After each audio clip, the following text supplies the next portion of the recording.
இவளோட பேரு பிரியா. பள்ளிக்கூடத்துக்கு போக வர நேரமாயிடுச்சு. ஆசிரியர் வர சங்ககால புலவர்கள் பற்றிய வரலாற்று குறிப்பை தெரிஞ்சுக்கிட்டு வர சொன்னாங்க. நான் வர அதை பற்றி தெரிஞ்சுக்கலையே, நான் என்ன பண்ணுறது அப்படின்னு யோசிச்சுக்கிட்டே போனாலாம்.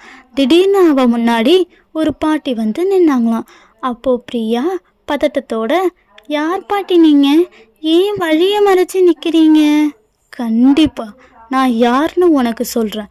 அதுக்கு முன்னாடி நீ யாரை பற்றி தெரிஞ்சுக்கணும்னு நினச்சியோ அந்த சங்ககால பெண் புலவர்களில் ஒருத்தி தான் நான்.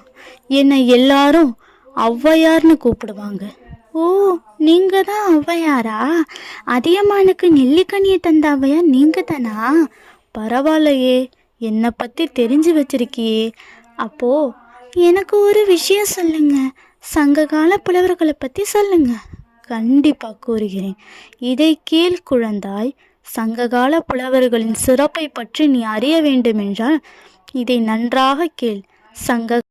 சங்க காலங்களில் நாட்டை ஆளும் மன்னனாக இருந்தாலும் சரி, கூல வாணிகம் செய்பவராக இருந்தாலும் கூட சரி, ஒரு குருவின் வழியிலே அவர்களது கல்வி பயணம் தொடரும். இந்த பழமொழியை நீ கேள்விப்பட்டிருப்பாய். குரு எவ்வழியோ சிஷ்யனும் அவ்வழியே. அப்படிப்பட்ட குருவான புலவர்கள் அனைத்தையும் கற்றுத்தேர்வார்கள். அவர்களின் துணையோடு மன்னர்கள் கல்வி பயணத்தோடு வாழ்வியல் கருத்துக்களையும் கற்றுத்தேர்வார்கள்.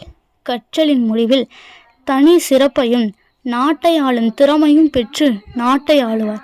கை குழந்தையாக இருந்தாலும் சரி, காட்டு அரக்கனாக இருந்தாலும் சரி, அவர்களை எவ்வாறு கையாள்வது என்று அவர்களுக்கு தெரியும்.